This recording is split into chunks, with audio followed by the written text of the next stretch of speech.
Hello दोस्तों, मैं संदीप आप सबका अपने YouTube चैनल ज्ञान एजुकेशन आरबीएल में स्वागत करता हूं। दोस्तों, आपको बता दें कि इस पर हम संपूर्ण हिंदी पढ़ रहे हैं। अगर आप पहली बार हमें ज्वाइन कर रहे हैं ठीक, तो हमारे चैनल के प्लेलिस्ट पे जाइएगा, वहां आपको मिल जाएगा संपूर्ण हिंदी ऑल एग्जाम 2021। ठीक है, ये हिंदी जो है आपकी यूपीएसआई लेवल तक की कवर कर रहे हैं। ठीक है, तो देखिए हम संविधान पढ़ रहे समास पढ़ रहे थे और समास का हमने पहला पार्ट पढ़ लिया था और पहले पार्ट में हमने समास के बारे में देखा और अव्ययभाव समास के बारे में देखा है, तो उसे आप देख लीजिएगा। ये हमारा दूसरा पार्ट है। समास क्या है? दूसरा पार्ट है। देखिए हमने पहले पार्ट में बताया था समास का अर्थ क्या होता है, संक्षिप्त करना, किसी चीज को छोटा कर देना, वही क्या है, समास होता है। ठीक है, और समास का विलोम शब्द क्या होता है, तो व्यास बता देना। ठीक, संधि विच्छेद क्या होता है समास का, सम धन आस। सम मतलब क्या होता है, पास में या बराबर, और आस मीन्स बैठना, आसन ना, तो ये होता है समास। कहने का मतलब क्या है, अगर हम इसकी परिभाषा देखते हैं तो दो अथवा दो से अधिक शब्दों से मिलकर बने हुए सार्थक शब्द को समास कहते हैं। जैसे देखिए हवन सामग्री, देखिए हवन के लिए सामग्री ये क्या है, समास विग्रह है, और इसको हमने दो शब्दों में कहते हैं। देखिए इसमें चार शब्द यूज हुए हैं, इसमें हमने दो ही शब्दों में कह दिया हवन सामग्री, यही क्या है, समास है। तो चलिए आज हम देखेंगे दोस्तों, अव्ययभाव समास हमारा पहला हो गया था, अब तत्पुरुष समास के बारे में इस वीडियो में हम देखने वाले हैं। चलिए शुरू करते हैं तत्पुरुष समास के बारे में। तो दोस्तों आज हम पढ़ेंगे तत्पुरुष समास के बारे में। देखिए अव्ययभाव समास हमने देखा, उसके जो भी दोस्तों अपवाद बनते थे वो भी हमने देखा था, आपने देखा भी होगा। ठीक है, हम बहुत अच्छे से कवर कर रहे हैं। तो देखिए तत्पुरुष समास क्या होता है। तत्पुरुष समास, देखिए इस समास का उत्तर पद प्रधान होता है। हमने बताया था कि तीन समास ऐसे हैं जिनका अंतिम पद या फिर उत्तर पद प्रधान होता है। तत्पुरुष समास हो गया, द्विगु समास हो गया और कर्मधारय समास। तो तीन समास के उत्तर पद प्रधान होते हैं। और देखिए द्वंद्व समास का दोनों पद प्रधान होगा, अव्ययभाव का पहला पद और बहुब्रीहि समास का अंतिम पद। तो ये आप पद समझ लीजिएगा। तो वही हम कह रहे हैं कि इस समास का उत्तर पद प्रधान होता है तथा दोनों पदों के बीच कारक चिन्ह लुप्त हो जाता है। ठीक, कारक चिन्ह होता है जो कि लुप्त हो जाता है समास कहने पर। ठीक है, अब देखिए उसे हम क्या बोलते हैं, तत्पुरुष समास। देखिए तत्पुरुष का अर्थ क्या होता है, तो देखिए क्वेश्चन आपके यूपी पीसीआर एआरओ 2018 में पूछा गया था कि तत्पुरुष का शब्दार्थ क्या होता है। तो तत्पुरुष मतलब तत् मतलब क्या होता है, उसके ही, उसका, और पुरुष मीन्स पुरुष, तो उसका पुरुष क्या होता है, तत्पुरुष का अर्थ होता है, शब्दार्थ होता है। ये क्वेश्चन भी पूछा गया है, उसका पुरुष, तत्पुरुष का मतलब क्या होता है, उसका पुरुष। दोस्तों अब देखिए इसके विभक्तियों के नाम के अनुसार 6 भेद होते हैं तथा इसके कुछ अन्य भेद भी होते हैं जिनके बारे में हम बात अच्छे से पढ़ेंगे। कोई चीज इसमें से छूटेगा नहीं। आपको बता दें कि हमने पढ़े थे 8 कारक, कारक चिन्ह हम पढ़ चुके हैं। तो 8 कारक में से दोस्तों 6 कारक के तत्पुरुष समास होते हैं, 2 के नहीं होते हैं। क्या, 2 के नहीं होते दोस्तों। तो आपको बता दें कौन कौन से 2 कारक हैं, तो पहला और अंतिम छोड़ दें। ठीक है, पहला क्या है, कर्म कारक, और नीचे वाला क्या, अंतिम क्या है, संबोधन कारक को छोड़ कर दे दोस्तों। ठीक है, तो इनका और किसी का नहीं होता है दोस्तों। ठीक है, तो आपको बता दें, देखिए यहाँ पर क्या, संबोधन के संबंध कारक लिख गया, यहाँ संबोधन कर लेना। ठीक है, तो देखिए विभक्तियों में कर्ता और संबोधन कारक को छोड़कर 6 भेद होते हैं जो कि निम्नलिखित है दोस्तों। तो हम इनके बारे में अच्छे से देखने वाले हैं। तो संबंध लिखा है, संबोधन कर लेना इसका। ठीक है, तो चलिए देखते हैं। देखिए पहला क्या है, कर्म तत्पुरुष। कर्म तत्पुरुष को हम द्वितीय तत्पुरुष भी कहते हैं क्योंकि ये कारक का दूसरा कारक है। ठीक है, पहला क्या है, कर्ता, कर्ता तो होता नहीं है। ठीक, कर्ता का बनता नहीं है समास, तो कर्म का होता है, मगर कर्म दूसरा होता है, इसलिए इसको द्वितीय तत्पुरुष कहते हैं। और आपको पता है कर्म का जो चिन्ह होता है वो को होता है। तो आपको बता दें इसमें कर्म कारक की विभक्ति का लोप होगा। ठीक है, कर्म कारक की विभक्ति को का लोप होता है। कर्म कारक की विभक्ति क्या होता है, को। विभक्ति चिन्ह या फिर कारक चिन्ह को ही हम विभक्ति बोलते हैं। ठीक है, परसर्ग, विभक्ति, कारक चिन्ह ये सब सेम ही होते हैं। ठीक है, अब देखिए जहां पर भी को का लोप हो दोस्तों उसे ही हम कर्म कारक, कर्म तत्पुरुष के अंतर्गत रख देंगे। देखिए जैसे कहा गया आपसे गगनचुंबी, क्या, गगनचुंबी, तो आपको नहीं पता कौन सा कारक है, मगर आपने इसका अर्थ सोचा कि भैया गगनचुंबी का अर्थ क्या, गगन को चूमने वाला। तो गगन को चूमने वाला, देखिए गगन को चूमने वाला। अब देखिए यहाँ पर को आ गया, तो कर्ता ने कर्म को, आपको पता चला कर्म है, तो यार ये क्या हो गया, कर्म कारक हो गया, सॉरी कर्म तत्पुरुष का भाग हो गया दोस्तों। वैसे इतना ज्यादा अंदर नहीं पूछता डीपली, आपसे पूछेगा साधारण दोस्तों कि इसमें कौन सा कारक है, कौन सा समास है, तो तत्पुरुष, अव्ययभाव, कर्मधारय या फिर द्विगु, जो भी पूछेगा। तो आपको देखिए जहां कहीं भी कारक चिन्ह मिल जाए तोड़ने पर उसके, तो आप बता देना कौन सा है, तत्पुरुष समास है। ठीक, उसी तरह देखिए चिड़ी मार, तो चिड़ी मार चिड़िया को मारने वाला, को आ गया है ना। माखन चोर, माखन को चुराने वाला, तो को आ गया। मोक्ष प्राप्त, मोक्ष को प्राप्त दोस्तों ना, को आ गया। ठीक है, गिरह कट, गिरह को काटने वाला। ठीक है, पतित पावन, क्या पतित पावन, पतितों को पवित्र करने वाला, तो को आ गया दोस्तों। वन गमन, वन को गमन, क्या वन को गमन। नेत्र सुखद, नेत्र को सुख देने वाला। ठीक है, तो को आ रहा है दोस्तों, इसीलिए यहाँ पे क्या होगा, कर्म कारक ना। देखिए जेब कतरा, जेब को कतरने वाला। ठीक, तो को आ गया। रथ चालक, रथ को चलाने वाला, तो यही क्या हो जाएगा दोस्तों, यहाँ पर क्या होगा आपका कर्म कारक, यानी कर्म तत्पुरुष होगा ना। कौन सा समास होगा, कर्म तत्पुरुष या द्वितीय तत्पुरुष समास। ठीक है, चलिए अगला देखते हैं करण तत्पुरुष। तो करण में क्या होता है आपको बता दें, इसे तृतीय तत्पुरुष कहते हैं। इसमें से या के द्वारा इसका चिन्ह होता है। ठीक है, कर्ण तत्पुरुष का, कर्ण कारक का चिन्ह क्या होता है, से या के द्वारा। तो उसी प्रकार से कर्ण तत्पुरुष के अंतर्गत क्या आएंगे, के से या फिर के द्वारा क्या होगा, इनका लोप हो जाएगा। तो आपको बता दें इसमें कर्ण कारक की विभक्ति से या के द्वारा का लोप रहता है। जैसे देखिए रस भरा, रस से भरा, तो देख लीजिए से आ गया है ना, रस से भरा। मददाता, मद मद माता, मद से माता। पद दलित, पद से दलित। मुंह मांगा, मुंह से मांगा, तो से आ गया। शोक आर्त, शोक से आर्त दोस्तों। रेल यात्रा, रेल से यात्रा। वाक युद्ध, वाक के द्वारा युद्ध ना, तो के द्वारा भी आ गया ना। सूर रचित, सूर द्वारा रचित, तो द्वारा आ गया ना।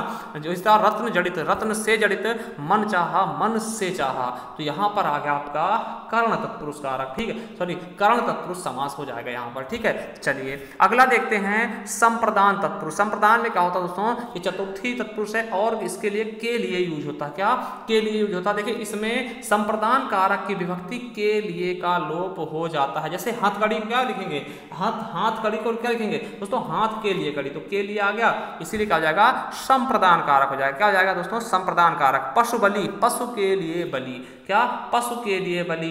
रेल भाड़ा, रेल के लिए भाड़ा, के लिए आ गया। परीक्षा भवन, परीक्षा के लिए भवन। रसोई घर, रसोई के लिए घर। देशभक्ति, देश के लिए भक्ति दोस्तों। ठीक है, और देखिए साधु दक्षिणा, साधु के लिए दक्षिणा। न्यायालय, न्याय के लिए आलय। शिवार्पण, शिव के लिए अर्पण। वैसे भी आज क्या है, महाशिवरात्रि। ठीक है, महाशिवरात्रि दोस्तों, और ये क्वेश्चन आपका उसी से संबंधित। ठीक है, और प्रयोगशाला, प्रयोग के लिए शाला, देखिए के लिए आ गया है। विद्यालय, विद्या के लिए आलय। तो आप समझ सकते हैं कि लिए आ गया, इसलिए यहाँ पे क्या होगा, संप्रदान तत्पुरुष समास। ठीक है, चलिए आगे देखते हैं। अब देखिए अपादान तत्पुरुष, देखिए यहाँ भी से होता है, आपको पता है कर्ण में भी से होता है। देखिए कर्ण कारक में भी से आता है और यहाँ भी से आ रहा है अपादान में। मगर देखिए कर्ण कारक में क्या, कोई चीज जुड़ने से होता है और अपादान कारक में कोई चीज अलग होने से। अगर कोई चीज किसी चीज से अलगाव हो रही तो वहां पर क्या होगा, अपादान तत्पुरुष। ठीक है, और पंचमी तत्पुरुष भी इसको हम कहते हैं। ठीक है, चलिए देखते हैं। देखिए इसमें अपादान कारक की विभक्ति से, जहां पे अलगाव का लोप होगा वहीं क्या होगा, आपका अपादान कारक। जैसे धनहीन, तो कैसे पहचानोगे इसमें कर्ण है या फिर अपादान। देखिए धन से हीन, तो से आ गया, मगर धन से हीन मतलब धन क्या होगा, उससे अलग हो गया। ठीक, उससे हीन हो गया, अलग हो गया। पथ भ्रष्ट, वो पथ से क्या होगा, अलग हो रहा है, ना कि जुड़ रहा ना। जैसे रस भरी में क्या होता है, रस से भरी, तो उसी में डूब जाता है, मगर अब इसमें क्या होगा, इसमें अलग हो रहा है। तो अगर रस भरी पूछता, रस भरी में क्या, रस से भरी, तो वो क्या होगा, आपका कर्ण तत्पुरुष होगा। मगर यहाँ पर क्या हो रहा है, वो अलग हो रहे हैं। पथ भ्रष्ट, पथ से भ्रष्ट हो गया, वो पथ से अलग चला गया ना, तो ये क्या होता है, से आ गया। ठीक, पदच्युत, तो पद से च्युत हो गया दोस्तों, वहां पद से उसे हटा दिया गया ना। देश निकाला, देश से अलग कर दिया गया, अलगाव हो रहे हैं यहाँ पर ना, तो से आ गया। ऋण मुक्त, वो ऋण से क्या हो गया, मुक्त हो गया, ऋण से अलग हो गया।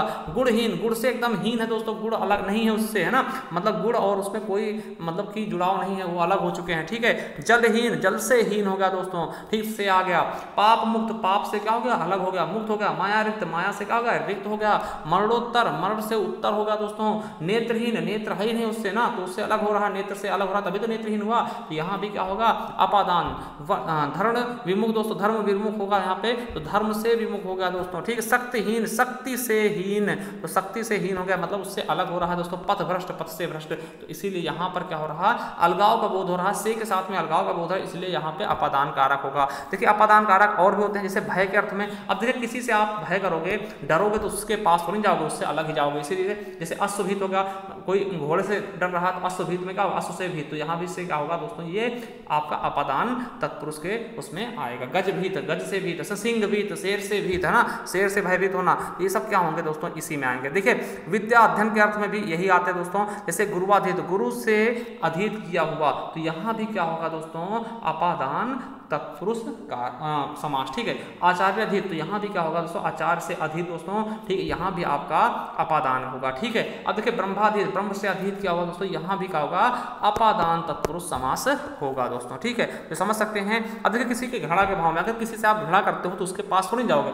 उससे अलग ही होने के लिए सोचोगे, तो यहाँ भी क्या होगा, आपका बिल्कुल और बिल्कुल क्या होगा, अपादान तत्पुरुष। देखिए पाप घड़ा, पाप से घड़ा, है ना, किसी से आप पाप के घड़ा करते हो तो उससे अलग होगे, ना कि उसमें मिलने की कोशिश करोगे, ठीक है। असत्य घड़ा, असत्य से क्या है, घड़ा है, तो ये भी क्या होगा दोस्तों, अलगाव हो रहा है, इसीलिए यहाँ भी क्या होगा, अपादान, ठीक है। चलिए अगला देखते हैं संबंध तत्पुरुष। तो आपको बता दें दोस्तों, संबंध तत्पुरुष, देखिए संबंध तत्पुरुष जिसका क्या होता है, षष्ठी तत्पुरुष कहते हैं, इसमें का की के बनते हैं, ठीक है। देखिए इसमें संबंध कारक की विभक्ति का की के का लोप हो जाता है। देखिए संबंध तत्पुरुष में आपने सुना होगा उसकी विभक्ति क्या होती है, रारी रे, नानी ने, काकी के, है ना, सब होते हैं। मगर आपको बता दें जो रारी रे, नानी ने होता है, इनका प्रयोग समास में नहीं करते हैं, इनका प्रयोग हम करते हैं किसमें, सर्वनाम में करते हैं। देखिए समास में केवल और केवल इन तीनों का प्रयोग क्या था, का की के, ठीक है। तो संबंध तत्पुरुष में क्या मिलेगा, किसका लोप होगा, का की के का, नहीं तो आप समझ लो नानी ने, रारी रे ये भी होंगे, तो ये नहीं होंगे, ये आपके सर्वनाम में होते हैं। देखिए जैसे अन्नदाता, तो अन्न का दाता, तो का आ गया दोस्तों, ठीक है। चंद्रोदय, चंद्र का उदय, है ना। राजगृह, राजा का ग्रह, राज्यादेश, राज्य का आदेश, ठीक है। गंगा जल, गंगा का जल, इंपॉर्टेंट है, नहीं। मंत्री परिषद, मंत्रियों की परिषद, ठीक है। तो का की के आ रहे हैं ना, ये देखिए। और देखते हैं, ठीक है, राजमाता, राज की माता, हिमालय, हिम का आलय, पशु बलि, पशु की बलि, और कन्यादान, कन्या का दान। तो ये देख सकते हैं दोस्तों, यहाँ क्या है, संबंध तत्पुरुष है, क्या संबंध तत्पुरुष है। और छठा देखते हैं दोस्तों, सप्तमी क्या है दोस्तों, आपका अधिकरण कारक, में पर। अधिकरण कारक क्या होता है, में पर, ठीक है। तो देखिए इसमें अधिकरण कारक की विभक्ति में पर का लोप हो जाता है। जैसे पुरुषोत्तम, पुरुषों में उत्तम, क्या पुरुषों में उत्तम, तो में आ गया दोस्तों। मुनि श्रेष्ठ, मुनियों में श्रेष्ठ। कार्यरत, कार्य में रत। आप बीती, आप पर बीती, देखिए में पर दोनों आना चाहिए। ग्रामवास, ग्राम में वास। काव्य निपुण, काव्य में निपुण। कार्य कुशल, कार्य में कुशल। कला प्रवीण, कला में प्रवीण दोस्तों। हरफन मौला, हरफन मौला क्या होता है, ऑलराउंडर। आपने देखा होगा ऑलराउंडर क्रिकेटर, जैसे रविंद्र जडेजा हो गए, ठीक है, तो हार्दिक पांड्या हो गए, ठीक। तो ये क्या है, हरफन मौला, इनको हम क्या बोलते हैं, इंग्लिश में क्या बोलते हैं, ऑलराउंडर। तो हरफन में मौला दोस्तों, तो में पर आ गया दोस्तों, इसीलिए यहाँ पर आपका क्या हो जाएगा दोस्तों, बिल्कुल अच्छे से अधिकरण तत्पुरुष कारक, अधिकरण तत्पुरुष समास हो जाएगा, ठीक। आप समझ गए होंगे। अब देखिए तत्पुरुष के कुछ अन्य भेद भी होते हैं, जिन्हें भी देखना जरूरी है, क्योंकि यहाँ से भी क्वेश्चन आपके एग्जाम में पूछ लिया था, तो आप भयभीत हो जाएंगे, ठीक है। तो चलिए हम एक करके और भी बता दे रहे हैं। देखिए रचना के आधार पर तत्पुरुष के 4 अन्य भेद भी होते हैं, ठीक। कौन कौन से होते हैं, पहला है नए समास। देखिए ये आपने कहीं देखा भी होगा, ठीक है। देखिए नए समास क्या होता है, जिस समास में पूर्व पद में निषेध सूचक या फिर नकारात्मक शब्द आ, अन या ना, बड़ा ना, गैर ऐसे शब्द जुड़े हों दोस्तों, वो नए समास के अंतर्गत आता है। नए का मतलब क्या होता है, निषेध या फिर नकारात्मक, उसको नहीं के बराबर कर देना, ठीक। जैसे अधर्म है, देखिए आ लग गया ना, तो आ लग गया। देखिए अधर्म, अब इसे अव्ययभाव मत कह देना, ये आ लगा है, केवल आ लगा। बड़ा आ होता तो अव्ययभाव में होता है, छोटा आ लगा, इसलिए क्या हो जाएगा, ये आपका नए तत्पुरुष, ठीक है। तो वही चीज़ मैं समझाना चाहता हूँ कि देखिए कहीं भी अगर आ, बड़ा आ आता है तो वो आपका अव्ययभाव होगा। अगर आ में कोई मात्रा नहीं लगती है, ठीक, सिंपल आ रहा है। देखिए जैसे अधर्म है, तो अधर्म का मतलब क्या होता है, ना धर्म। यहाँ पे क्या है, नहीं धर्म, धर्म नहीं है दोस्तों ना, तो यहाँ पे नकारात्मक चीज़ें लिखी गई हैं। उस तरह से अनिष्ट, ना इष्ट, है ना। उस तरह अनावश्यक, तो आवश्यक जो ना हो उसे, तो यहाँ पे क्या हो रहा है, निषेध हो रहा है, ठीक है। निषेध की बातें की जा रही है, इसीलिए यहाँ पर क्या हो जाए, नए तत्पुरुष, ठीक है। गैर वाजिब, जो वाजिब ही ना हो, ना वाजिब दोस्तों, ठीक। तो ये समझ रहे हैं ना, निषेध हो रहा है। अजन्मा, देखिए अजन्मा, देखिए अजन्मा और अजन्म समझिएगा, यहाँ पे आप कंफ्यूजन खा सकते हैं, इसे समझ लीजिएगा। जैसे अजन्मा है तो यहाँ पे क्या होगा, नए समास होगा। क्यों होगा, क्योंकि देखिए छोटा आ है। वही पूछता आजन्म, क्या आजन्म, तो जन्म पर्यंत आजन्म ना, तब आपका विभाव होता है, ठीक है। यहाँ पे छोटा आ इसलिए क्या होगा, नए समास, ठीक है। अनंत, ना अंत, जिसका अंत ना हो, वो क्या होगा, नए समास के अंतर्गत आएगा। अनचाहा, जो ना चाहा हो, ठीक है, नकारात्मक, ठीक है। अनजान, ना जाना हुआ, ठीक है, ना जाना हुआ क्या होगा, अनजान होगा। अनपढ़, ना पढ़ा हुआ दोस्तों क्या होगा, अनपढ़ होगा। ना न्याय, अन्याय का होगा, ना न्याय, जिसका न्याय ना हो दोस्तों, अन्याय होगा, ठीक है। अनेक, एक नहीं दोस्तों, जो एक ना हो उसे अनेक बोलते हैं। अनाहूत, जो बुलाया ना गया हो, ठीक। अनाहूत किसका है, ये आपके मेहमान का पर्यायवाची, ठीक। ये क्या होता है, नए समास, ठीक है। आप समझ गए होंगे। चलिए दूसरा देखते हैं, उपपद तत्पुरुष। आपने सुना होगा इनके बारे में, उपपद तत्पुरुष। देखिए उपपद तत्पुरुष क्या होते हैं, वे प्रत्यय जो भाषा में स्वतंत्र प्रयुक्त नहीं होते हैं। समझिएगा, देखिए थोड़ा समझने की कोशिश करिएगा, नहीं तो समझ में नहीं आएगा।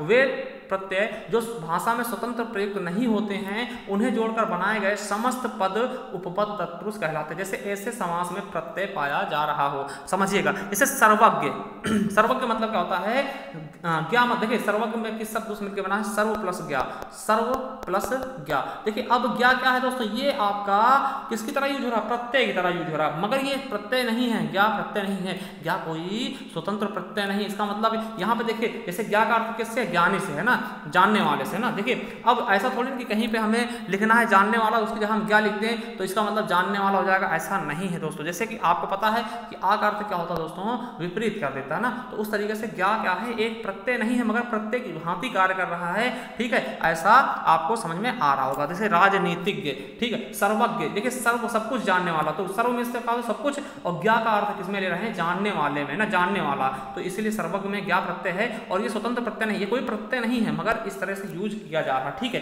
तो वो चीज आप समझ सकते हैं, ठीक है। अब देखिए राजनीतिज्ञ, तो राजनीति को जानने वाला, ये ज्ञा आ गया, ज्ञा का मतलब किससे अर्थ ले रहे हैं, जानने वाले से, ज्ञा एक प्रत्यय की तरह प्रयोग हो रहा है मगर ये कोई प्रत्यय नहीं है, ठीक है। जैसे घुमक्कड़, अक्कड़ प्रत्यय है दोस्तों, ठीक है, अक्कड़ है ना, आई प्रत्यय है, ई प्रत्यय है, मगर ये ज्ञा प्रत्यय नहीं है मगर प्रत्यय की तरह प्रयोग में लाया जा रहा है। तो ऐसे सेंटेंस क्या होते हैं दोस्तों, उपपद तत्पुरुष के अंतर्गत आते हैं। जैसे चर्मकार, अब देखिए चर्मकार, तो चर्मकार, कार मीन्स यहाँ पे क्या हो रहा है, कार मीन्स क्या होता है, ये प्रत्यय लगाया गया है कार, और कार का यहाँ पे अर्थ किससे लिया है, करने वाला। जैसे स्वर्णकार, तो स्वर्ण का काम करने वाला है ना, लौहकार, तो लौह का कार्य करने वाला, ठीक इस तरीके से कार का यहाँ पे प्रयोग किससे किया रहा है, करने वाले से, ठीक। कार कोई प्रत्यय नहीं है, स्वतंत्र प्रत्यय नहीं है, ये कोई प्रत्यय नहीं है मगर प्रत्यय की तरह यहाँ पे प्रयोग लाया जाए, इसीलिए यहाँ पे क्या हो जाएगा दोस्तों, उपपद तत्पुरुष ना।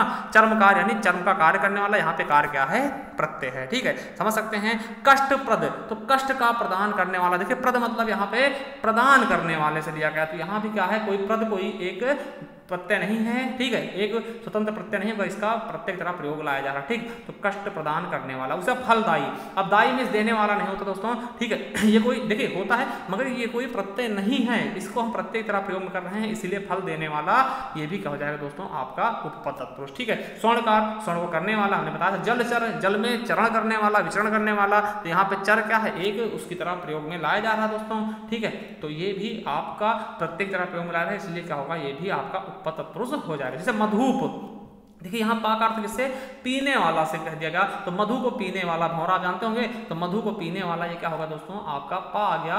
तो ये देखिए पा किस तरह यूज हो रहा है, प्रत्यय की तरह, इसलिए यहाँ भी क्या हो जाएगा, उपपद। जलज, वैसे जलज क्या होगा दोस्तों, आपको पता है बहुब्री समाज हो सकता है, ठीक है, बहुब्री समाज होगा। अगर बहुब्री ऑप्शन में नहीं है तो ये आप समझ सकते हैं कि जल में उत्पन्न होने वाला, जा मतलब क्या हो, उत्पन्न होना, ठीक है, यहाँ पे जा का अर्थ कैसे ले लेगा, उत्पन्न होने, जा क्या है, यहाँ पर प्रत्यय की भांति प्रयोग में लाया जा रहा है, ठीक है, तो यहाँ पे क्या हो जाएगा, उपपद तत्पुरुष, ठीक। अब देखिए लुप्त पद तत्पुरुष क्या होता है, ये समझिएगा। देखिए लुप्त पद तत्पुरुष क्या होता है, जिस तत्पुरुष में कारक विभक्ति के साथ साथ कुछ अन्य पद यानी अलग से आए हुए पदों का लोप हो जाता है, वहां पर लुप्त पद तत्पुरुष कहलाते हैं। देखिए जैसे रेलगाड़ी, समझिएगा, देखिए रेलगाड़ी, देखिए लुप्त पद तत्पुरुष क्या होता है, जिसमें कुछ चीजें लुप्त कर दी जाती हैं, अलग से लाई जाती हैं, उनको लुप्त कर देते हैं, जब हम उनका क्या करते हैं, बनाते हैं समास, ठीक। देखिए जैसे रेलगाड़ी को अगर हम इसका विच्छेद करते हैं तो रेल पर चलने वाली गाड़ी है ना, रेल पर चलने वाली गाड़ी। अब देखिए रेलगाड़ी, तो रेल यहाँ से ले लिया गया, रेल और गाड़ी शब्द यहाँ से ले लिया गया।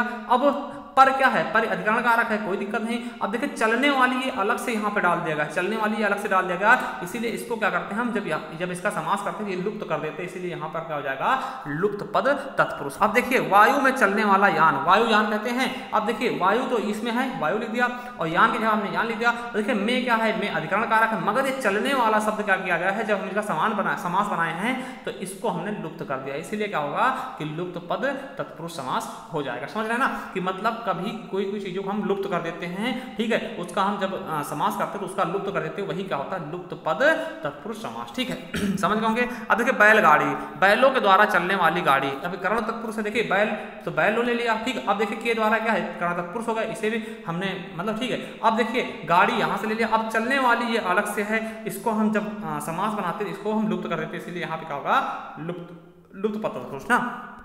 उसी तरह देखते हैं दही बड़ा। देखिए दही बड़ा दोस्तों, दही में डूबा हुआ बड़ा दोस्तों। देखिए ये दही बड़ा आप समझ सकते, द्वंद्व भी होगा, इसको हम जोड़ देंगे तो दोस्तों तब समझिएगा। देखिए दही में डूबा हुआ बड़ा। अब देखिए दही से दही ले लिएगा और में क्या है अधिकरण कारक ना में पर, और देखिए बड़ा का बड़ा हो गया, मगर डूबा हुआ ये अलग है, इसको हम जब बनाते हैं समास तो ये लुप्त कर देते हैं, इसीलिए ये क्या हो जाएगा लुप्त पद। ठीक है। गुड़ धानी, गुड़ धानी का होता है गुड़ में मिली हुई धानी। अब देखिए गुड़ की जगह गुड़ ले लिया, अब में क्या है दोस्तों आपका अधिकरण कारक है, और धानी क्या है ये धानी ले लिएगा, मगर मिली हुई दोस्तों ये लुप्त हो जाएगा यहाँ जब हम इसका बनाएंगे। जैसे पकौड़ी पकी हुई बड़ी ना, तो देखिए पकी हुई बड़ी पकौड़ी हो जाएगा, संबंध है ना। अब देखिए मधुमक्खी, तो मधु को इकट्ठा करने वाली मक्खी। अब देखिए मधु मतलब क्या होता है शहद, मधु यहाँ से ले लिएगा और मक्खी ये ले लिएगा। अब देखिए ये को हो गया क्या कर्मकारक होगा, मगर इकट्ठा करने वाली ये आपका जब समास बनाएंगे इसका तो लुप्त हो जाएगा, इसलिए यहाँ पे क्या होगा आपका लुप्त पद तत्पुरुष समास दोस्तों। ठीक है। आपको लग रहा होगा वीडियो थोड़ा बड़ा हो रहा है, मगर कुछ चीजें कहाँ इंपॉर्टेंट है उनको बताना जरूरी है। ठीक है। अब देखिए सौर ऊर्जा क्या होता है, सौर से उत्पन्न होने वाली ऊर्जा। देखिए सौर से सौर ले लेगा, ऊर्जा से ऊर्जा ले लेगा, है ना। से क्या है कर्मकारक, उत्पन्न होने वाली ये आपका लुप्त हो जाएगा जब इसका समास बनाएंगे, इसीलिए इसे लुप्त पद तत्पुरुष समास कहते हैं। ठीक है। मालगाड़ी, माल को ढोने वाली गाड़ी। देखिए माल यहाँ से आ गया, ठीक, और गाड़ी यहाँ से आ गया। अब को क्या है दोस्तों कर्मकारक है, ढोने वाली दोस्तों, ये क्या हो जाएगा लुप्त हो जाएगा, इसीलिए लुप्त पद तत्पुरुष हो जाएगा। अगला देखते हैं अलुप्त तत्पुरुष। देखिए अलुप्त तत्पुरुष क्या होता है दोस्तों समझिएगा, जिस सामासिक पद में प्रथम पद की विभक्ति का लोप नहीं होता, यानी कि प्रथम पद जो विभक्ति होगी उसका लोप नहीं होता दोस्तों, अर्थात प्रथम पद में दूसरा पद जोड़ने पर प्रथम पद की विभक्ति ज्यों की त्यों बनी रहे दोस्तों, उसे हम क्या बोलते हैं अलुप्त तत्पुरुष। जैसे मृत्युंजय, बहुत बार पूछाते हैं, युधिष्ठिर, है ना, वाचस्पति, सरसिज, मनसिज, अंत्यवासी और दिवगंत, है ना। तो ये क्या है दोस्तों आपके अलुप्त तत्पुरुष के उदाहरण है। देखिए कैसे पहचानोगे। अब मान लिया दोस्तों, क्या मान लिया आपसे कोई चीज पूछ लिया गया, देखिए आपको दिया गया क्वेश्चन, देखिए जब तत्पुरुष समास के का उदाहरण किसी 6 कारकों में से जवाब न होकर इन चारों मांगा जाए तो वहां पे अलुप्त तत्पुरुष समास होगा। जैसे रसोई घर दे दिया, पूछ लिया रसोई घर में कौन समास होगा, अब रसोई के लिए घर, है ना, के लिए घर दोस्तों, अब ठीक अधिकरण में पर, है ना, तो आप समझ सकते हैं कि रसोई घर, तो इसमें आपसे वो नहीं पूछा कि कर्म तत्पुरुष है या फिर कर्म तत्पुरुष है, ठीक है, या फिर संबंध तत्पुरुष है, वो ना पूछ के इन चारों में ऑप्शन दे दिया जाए कि उपपद होगा या लुप्त पद होगा या फिर अलुप्त तत्पुरुष होगा या नए समास होगा, तो आपको अलुप्त तत्पुरुष लगा देना है। ठीक, तो ये आप समझ गए होंगे बहुत ही अच्छे से। ठीक दोस्तों, क्या बहुत अच्छे समझ गए होंगे दोस्तों। और आपको बता दें कि आज हमने तत्पुरुष समास पढ़ लिया है, इसके पहले हम अव्ययभाव समास पढ़ चुके हैं, इसके बाद हम नेक्स्ट जो होगा हमारा वीडियो वो द्विगु समास पे होगा। तो अगर आप हमारे चैनल पर बने रहें दोस्तों, चैनल सब्सक्राइब कर लें, बेल आइकन जरूर प्रेस करें, क्योंकि आने वाला वीडियो आपके लिए बहुत ही लाभकारी हो सकता है। ठीक है, थैंक यू, धन्यवाद। और संपूर्ण हिंदी पढ़ने के लिए आप हमारे प्लेलिस्ट पे जा सकते हैं। ठीक है, थैंक यू, धन्यवाद।